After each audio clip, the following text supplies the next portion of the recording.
Back to my channel tutors magic. I am Shalvi Rastogi and आज हम लोग एक नया टॉपिक पढ़ेंगे जिसका नाम है biodiversity in living organisms. Biodiversity in living organism जो है ये क्लास 9 का एक छोटा सा टॉपिक है जिसमें बहुत सारी फाइलम्स और किंगडम्स के बारे में हम डिटेल में पढ़ते हैं, इसी चैप्टर में पढ़ेंगे। पर अभी के लिए ये जो छोटा सा टॉपिक है बायोडाइवर्सिटी या डाइवर्सिटी इन लिविंग ऑर्गेनिजम्स, ये बेस है। इसके बारे में हम थोड़ा सा जानते हैं और आगे आने वाली वीडियोस में हम आपको बताएंगे कि किस तरीके से ये आगे क्लासिफाई होते हैं या क्लासिफिकेशन, जो यहाँ पे क्लासिफिकेशन टर्म यूज हुआ है, इसको कैसे ये कंप्लीट करते हैं। तो सबसे पहले हम बात करते हैं बायोडाइवर्सिटी की। डाइवर्सिटी या बायोडाइवर्सिटी क्या होती है? किसी भी ऑर्गेनिज्म में जब वो आगे रिप्रोड्यूस करता है या अपने सर्वाइवल के लिए एक नई स्पीशीज, उसी टाइप की एक नई स्पीशीज को जन्म देता है, एक के बाद दो, दो के बाद चार, चार के बाद 8, इसी तरीके से ये जनरेशन्स जो होती हैं इनको हम इसी बायोडाइवर्सिटी में पढ़ेंगे। पर बायोडाइवर्सिटी का मेन मतलब क्या होता है कि किस तरीके से जो ऑर्गेनिजम्स होते हैं वो अपने हैबिटेट में सर्वाइव करते हैं, अपनी सराउंडिंग में सर्वाइव करते हैं या अपने इन्वायरमेंट में किस तरीके से रहते हैं। फॉर एन एग्जाम्पल, वेल को अगर हम लें तो वेल बहुत ही एक बड़ा एनिमल है, ये एक बहुत ही बड़ी फिश है। अगर उसी के कंपैरिजन में हम किसी माइक्रोस्कोपिक ऑर्गेनिज्म को ले लें तो वो बहुत ही छोटा है और उसका सर्वाइवल का जो लाइफ स्पैन जो है वो बहुत ही कम हो सकता है। फिर अगर हम दूसरे किसी ऑर्गेनिजम्स की बात करें तो उसमें आ सकते हैं इंसेक्ट्स, जो ऐसे वर्म्स या इंसेक्ट्स होते हैं। कुछ ऐसे भी होते हैं जो कलरलेस होते हैं और कुछ ऐसे इंसेक्ट्स भी होते हैं जो वो बहुत ही ब्राइटली कलर्ड होते हैं। ऐसे जो इंसेक्ट्स हैं या ऐसे जो वर्म्स हैं ये भी एक हैबिटेट में रहते हैं और इसको ये डाइवर्सिटी में इंक्लूड करते हैं। सबसे पहले अगर हमने बात करी डाइवर्सिटी की, तो डाइवर्सिटी का मतलब होता है कि जहाँ एक साथ सारे एनिमल्स की स्पीशीज को और सारे एनिमल्स की स्पीशीज के जितने भी काइंड हैं, जैसे कि वेल हो गया या फिर अर्थवॉर्म है या फिर इंसेक्ट्स हैं, प्लांट्स हैं, ये सारे जितने भी क्रिएचर हैं या ऑर्गेनिज्म हैं एक ही अर्थ, एक ही प्लैनेट पे, अर्थ पे रहते हैं, तो इसको हम बायोडाइवर्सिटी कहते हैं। तो बायोडाइवर्सिटी में सबसे पहले जो है ये क्लासिफिकेशन आता है। ये जो बायोडाइवर्सिटी है, बायोडाइवर्सिटी एक टर्म है जिसको कॉइन किया था, जिसको सर्च किया था एक साइंटिस्ट ने जिनका नाम है वॉल्टर जी रोजन। इन्होंने 1986 में ये बायोडाइवर्सिटी का जो टर्म है इसको कॉइन किया था और इसके बाद इन्होंने एक्सप्लेन किया था कि किस तरीके से जो ऑर्गेनिजम्स होते हैं वो अर्थ पे सर्वाइव करते हैं। डिफरेंट तरीके होते हैं हर किसी के अर्थ पे सर्वाइव करने के। कुछ इंसेक्ट्स को खाते हैं, कुछ एयर से अपना फूड कंज्यूम करते हैं जैसे कि प्लांट्स, कुछ होते हैं जो दूसरे एनिमल्स को काट के खाते हैं, या फिर जो नॉन वेजिटेरियंस होते हैं जैसे कि हम ह्यूमन बींग्स। तो there are various kinds of organism जो अपने सर्वाइवल के लिए दूसरों पे भी डिपेंडेंट रहते हैं और खुद पे भी डिपेंडेंट रहते हैं, जैसे कि ऑटोट्रॉफ्स और हेटेरोट्रॉफ्स। इन सब को मिलाकर के बायोडाइवर्सिटी ये जो टर्म है ये मिलता है। जो इसका सेकेंड टॉपिक है वो है क्लासिफिकेशन का। Now, what is classification? Classification is basically a method in which the arrangement of organisms, जो अरेंजमेंट होता है किसी भी ऑर्गेनिज्म का, वो एक ग्रुप में या एक सेट में होता है। एक साथ सेम काइंड के जो ऑर्गेनिजम्स होते हैं उनको एक साथ लाया जाता है। जो भी उनके सिमिलैरिटीज़ होती हैं या डिससिमिलैरिटीज़ होती हैं उनको देख करके जब उनको एक ग्रुप में या एक सेट में लाया जाता है तो उसे हम क्लासिफिकेशन कहते हैं। तो इसी से इसका एक बेस्ट सूटेबल डेफिनेशन होती है, the method of arranging the organisms into a group or set on the basis of their similarities and differences की वजह से जितने भी ऑर्गेनिजम्स हैं इस अर्थ पे, प्लैनेट पे, उन सबको जब एक ग्रुप में लाया जाता है तो उसे हम क्लासिफिकेशन कहते हैं। जो क्लासिफिकेशन है उसके छोटे छोटे टर्म्स दिए हैं या कह सकते हैं कैरेक्टरिस्टिक्स दिए हैं जिसको हमें पढ़ना बहुत ही इंपॉर्टेंट होता है। तो सबसे पहली जो इसकी कैरेक्टरिस्टिक है वो ये है, इट गिव्स इंफॉर्मेशन एंड ये इंफॉर्मेशन देती है। सबसे इंपॉर्टेंट पॉइंट जो है, ये इंफॉर्मेशन देती है किसके बारे में, जिन ऑर्गेनिजम्स को हमने ग्रुप में रखा है उनके बारे में, regarding the existing diversity of plants and animals. जिस भी ऑर्गेनिज्म, अब मैं यहाँ पे एक वर्ड यूज कर रही हूँ ऑर्गेनिज्म, जब मैं किसी ऑर्गेनिज्म का नाम लूंगी तो वो पर्टिकुलरली उस ऑर्गेनिज्म को रिप्रेजेंट करेगा, पर अगर मैं ऑर्गेनिज्म बोल रही हूँ डायरेक्ट तो दैट मीन्स कि वो पूरी एक कम्युनिटी को रिप्रेजेंट कर रहा है। The second point is, it makes the study of wide variety of organisms conveniently.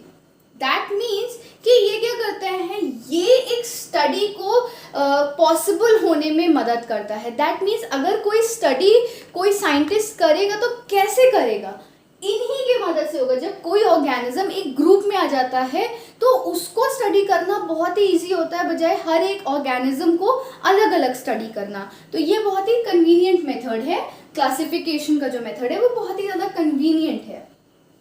Then third point is, it helps us to understand the pattern of the evolution। अब ये जो क्लासिफिकेशन है ये evolution में भी बहुत ही इंपॉर्टेंट रोल प्ले करता है। वो कैसे, जो सबसे पहली स्पीशीज होती है उसके बाद जो सेकेंड जनरेशन की स्पीशीज होती है, उन दोनों को अगर हम कंपेयर करते हैं तो उनमें कुछ ऐसी चीज़ें होती हैं जो फर्स्ट जनरेशन में नहीं होती है पर सेकेंड जनरेशन में वो दिखती है। तो दैट मीन्स ये जो स्टडी है, ये जो क्लासिफिकेशन है, ये इवोल्यूशन में भी बहुत ही ज़्यादा इंपॉर्टेंट रोल प्ले करता है। इसी वजह से इसको यहाँ पे पढ़ेंगे हम लोग। Then fourth point is, it forms the basis for the development of other biological sciences। जैसे कि मतलब अगर हम बात करें कि ये जो क्लासिफिकेशन है ये सिर्फ बायोलॉजी के लिए नहीं है, ये हर एक फील्ड के लिए, बायो साइंसेस के लिए या बायोलॉजिकल साइंसेस के लिए है। जैसे इकोलॉजी या बायोजोग्राफी या बायोकेमिस्ट्री एंड जो दूसरे बायोलॉजी के सब्जेक्ट्स हैं या कह सकते हैं दूसरी ब्रांचेस हैं, उनके लिए भी ये क्लासिफिकेशन जो है वो सूटेबल है। कैसे, अगर हम केमिस्ट्री की बात करें तो जितने भी एक टाइप के एसिड्स या न्यूट्रलाइजर्स होते हैं उनको अगर हम एक ग्रुप में बना दें तो उनकी स्टडी करना बहुत ही आसान हो जाता है। पर अगर उनको हम अलग अलग करके पढ़ेंगे तो हमें उतने ही कैरेक्टरिस्टिक्स उनके पढ़ने पड़ेंगे जितने उनमें हैं। सपोज अगर हम एक केमिकल का कैरेक्टरिस्टिक पढ़ रहे हैं और उसी कैरेक्टरिस्टिक का दूसरा भी एक एसिड है या एक केमिकल है तो हमें दोनों केमिकल्स के पढ़ने पड़ जाएंगे। अगर हम उनको एक ग्रुप में रख दें तो हमें दोनों सिमिलर कैरेक्टरिस्टिक का एक या दो केमिकल्स मिल सकते हैं। तो ये था क्लासिफिकेशन का मेथड, या कह सकते हैं क्लासिफिकेशन जो टर्म है वो बहुत ही अच्छे से इसमें जस्टिफाई कर दिया गया है। So there are some characteristics by which we can classify the organisms। हम लोग एक एक करके पढ़ते हैं कि ये characteristics कौन कौन सी होती हैं।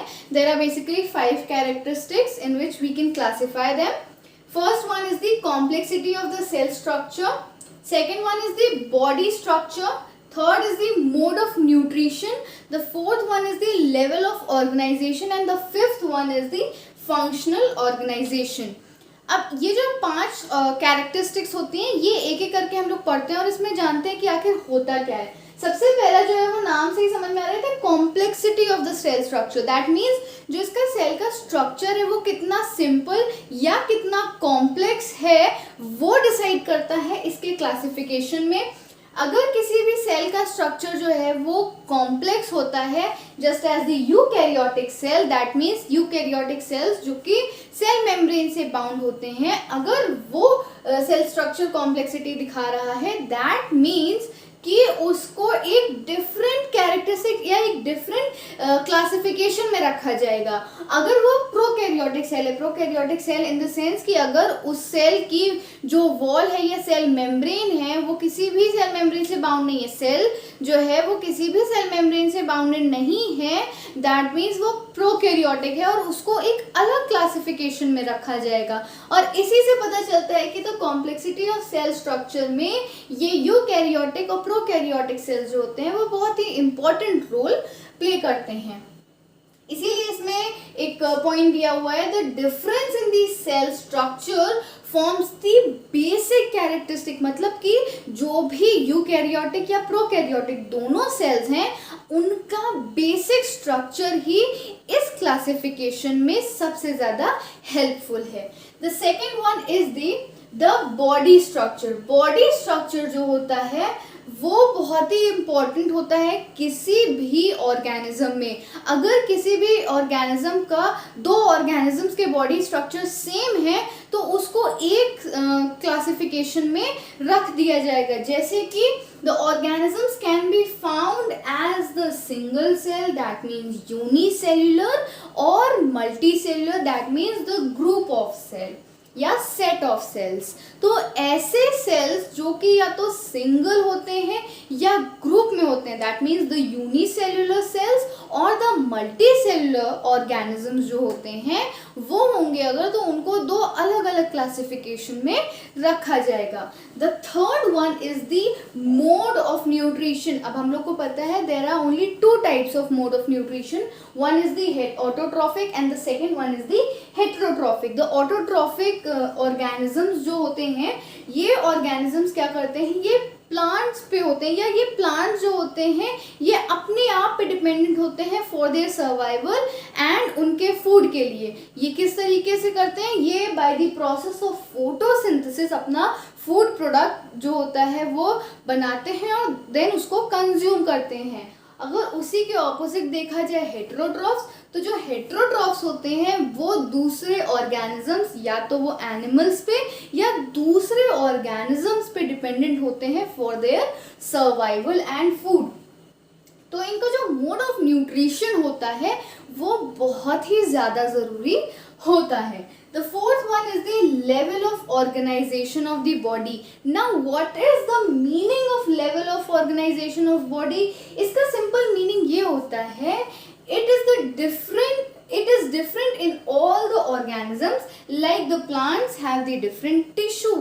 अब ये कैसे एक टिश्यू जो होता है वो ढेर सारे टिश्यू मिल करके ऑर्गन बनाते हैं। बेसिकली अगर हमने 9th क्लास में सेल पढ़ा है, जब सेल हम पढ़ते हैं तो हम ये पढ़ते हैं कि जब ढेर सारे सेल्स मिलते हैं तो वो एक टिश्यू बनाते हैं। जब बहुत सारे टिश्यूज मिलते हैं तो वो एक ऑर्गन बनाते हैं, और ढेर सारे ऑर्गन्स मिलकर के एक ऑर्गन सिस्टम बनाते हैं। और ये पूरा ऑर्गन सिस्टम जो होता है हमारे लेवल ऑफ बॉडी ऑर्गेनाइजेशन को मेंटेन करके रखता है। तो basically level of organization of body में हम सिर्फ यही पढ़ते हैं कि किस तरीके से सेल जो होता है वो टिश्यू फॉर्म करता है, टिश्यू ऑर्गन्स फॉर्म करता है, और ऑर्गन होता है जो वो पूरा एक ऑर्गन सिस्टम को फॉर्म करता है। उसी में level of organization of body include करी जाती है।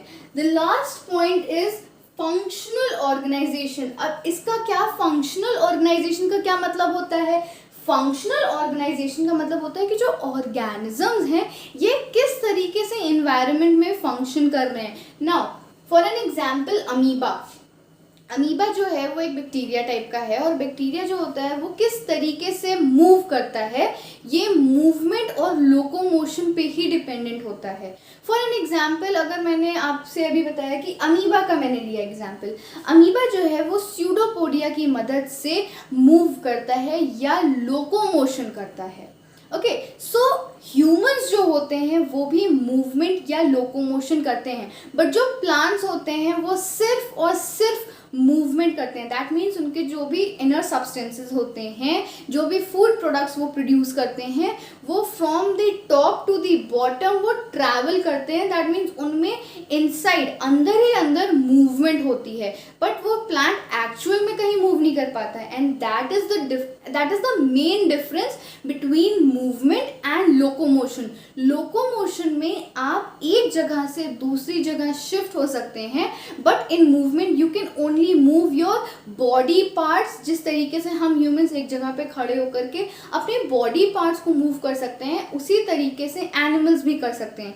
But in movement we have to stay at one point, और उसके बाद हम मूवमेंट अपने हाथ पैरों का कर सकते हैं। बट अगर हम एक जगह से दूसरी जगह शिफ्ट होंगे तो वो लोकोमोशन कहलाएगा, और यही अमीबा करता है। अमीबा जो है वो अपनी फॉल्स फीट यानी कि स्यूडोपोडिया की मदद से एक जगह से दूसरी जगह ट्रैवल करता है, और उसी तरीके से हम ह्यूमन बींग्स भी अपने पैरों की मदद से एक जगह से दूसरी जगह ट्रैवल कर पाते हैं। ये थे कुछ बेसिक कैरेक्टरिस्टिक्स क्लासिफिकेशन के, जो कि आपको आगे आने वाली जो वीडियोस हैं उसमें बहुत ही इम्पोर्टेंट रोल प्ले करेंगे, क्योंकि आपको आगे आने वाली वीडियोस में फाइलम, किंगडम, प्लांटी, एनिमेलिया ये सब पढ़ना है, और उसके लिए आपको ये 5 कैरेक्टरिस्टिक्स जो हैं वो याद करनी पड़ेंगी, और उनको समझना पड़ेगा कि किस तरीके से ये जो कॉम्प्लेक्सिटी है, बॉडी स्ट्रक्चर है, mode of nutrition, level of organization of the body and the functional organization, ये किस तरीके से मदद करते हैं। सो क्लासिफिकेशन एंड इवोल्यूशन जो है वो बहुत ही सिमिलर मीनिंग वाले वर्ड्स हैं। क्लासिफिकेशन एक ऐसे टर्म को बोला गया है जिसमें जो ऑर्गेनिजम्स होते हैं उनके जितनी भी कैरेक्टरिस्टिक्स होती हैं उनको साथ में ग्रुप किया जाता है, और उसको हम क्लासिफिकेशन बोलते हैं। इवोल्यूशन का मतलब होता है कि किस तरीके से वो जो स्पीशीज़ हैं वो एक जनरेशन के बाद दूसरी जनरेशन में जब ट्रांसफ़र हो रही हैं तो वो कैसे अपना इवोल्यूशन का प्रोसेस कंप्लीट कर रही हैं। इवोल्यूशन जो है वो चार्ल्स डार्विन ने दिया था इन द ईयर 1859, और उन्होंने अपनी एक बुक में बताया था कि इवोल्यूशन जो होता है वो बहुत ही इम्पॉर्टेंट रोल प्ले करता है, और उस बुक का नाम था द ओरिजिन ऑफ स्पीशीज़। ये जो बुक थी इसमें उन्होंने बताया था इवोल्यूशन के बारे में कि इवोल्यूशन किस तरीके से हम ह्यूमंस की या एनिमल्स की या किसी भी ऑर्गेनिज्म की, किसी भी लिविंग ऑर्गेनिज्म की लाइफ में कितना ही मैटर करता है। तो सबसे पहले हम इसके बारे में थोड़ा पढ़ लेते हैं। इसमें बताया गया है कि some groups of organisms have the ancient body design. अब कुछ ऐसे ऑर्गेनिजम्स हैं जिनकी जो बॉडी है उसमें एंशिएंट डिज़ाइन है। What is the meaning of ancient design? Ancient design का मतलब होता है कि कुछ ऐसी डिज़ाइंस हैं बॉडी में या कुछ ऐसे फंक्शंस हैं बॉडी में जो बहुत पहले से चलते चले आ रहे हैं, एंशिएंट टाइम से चलते आ रहे हैं, and that have not changed much, और उनमें कोई भी चेंजेस दिखाई नहीं दिए हैं। जैसे कि ह्यूमंस जो हैं, जब ह्यूमंस बंदर से या मंकी से जब इवोल्यूशन में की प्रोसेस में हो रहे थे तो उनमें कुछ चीज़ें नहीं चेंज हुई, जैसे हेयर का ग्रोथ अभी भी होता चला आ रहा है, and that is basic design या बॉडी डिज़ाइन हम कह सकते हैं। और उनको इन्होंने, चार्ल्स डार्विन ने कहा है कि वो प्रिमिटिव होते हैं, प्रिमिटिव या लोअर ऑर्गेनिजम्स में आते हैं, और उनका जो लाइफ फॉर्म होता है वो बहुत ही सिंपल लाइफ फॉर्म होता है। और दूसरी तरफ ऐसे ऑर्गेनिजम्स हैं जो कि उनको ग्रुप किया गया, और उनको क्यों ग्रुप किया गया है? To acquire their particular body design relatively in recent times and are called advanced और higher organisms। ऐसे organisms जिनकी बॉडी में चेंजेस जो हैं वो recent टाइम से आए हैं, उन organisms को या तो advanced organism या higher organism से डिस्क्राइब किया गया है।